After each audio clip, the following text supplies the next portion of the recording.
राज्याचा आर्थिक पाहणी सर्वेक्षण अहवाल सादर। देशाच्या अर्थव्यवस्थेत महाराष्ट्राचं योगदान 6.5% तर दरडोई उत्पन्न 3,09,340 रुपये इतकं राहण्याचा अंदाज।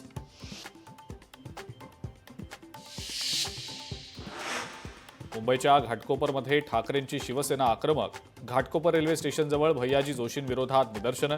मुख्यमंत्र्यांनी कारवाई करण्याची ठाकरेंच्या शिवसेनेकडनं मागणी।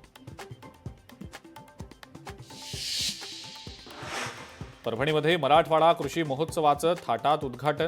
महोत्सवात 4 दिवस शेतीविषयक विविध चर्चासत्रांचं आयोजन।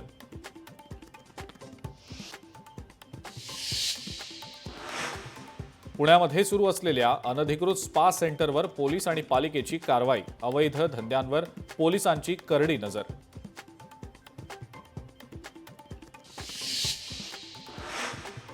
मुंबई विद्यापीठाच्या बोध चिन्हावरील स्पेलिंग चुकलं। विद्यापीठाच्या प्रमाणपत्रावर मुंबई ऐवजी लिहिलं मुमाबाई। विद्यार्थ्यांना मुमाबाई लिहिलेल्या मिळाल्या पदव्या।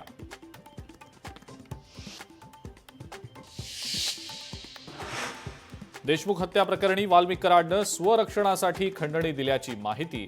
शिवराज बांगरलाही खंडणी दिल्याचं नमूद। शिवराज बांगरनं वाल्मिककडून 15 लाखांची खंडणी केली वसूल।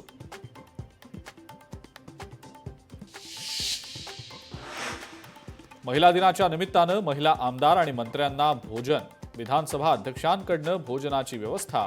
भोजनाला मुख्यमंत्री आणि उपमुख्यमंत्र्यांसह अनेक नेते उपस्थित राहणार। लोकशाही मराठी ऐका, पहा, जागरूक रहा।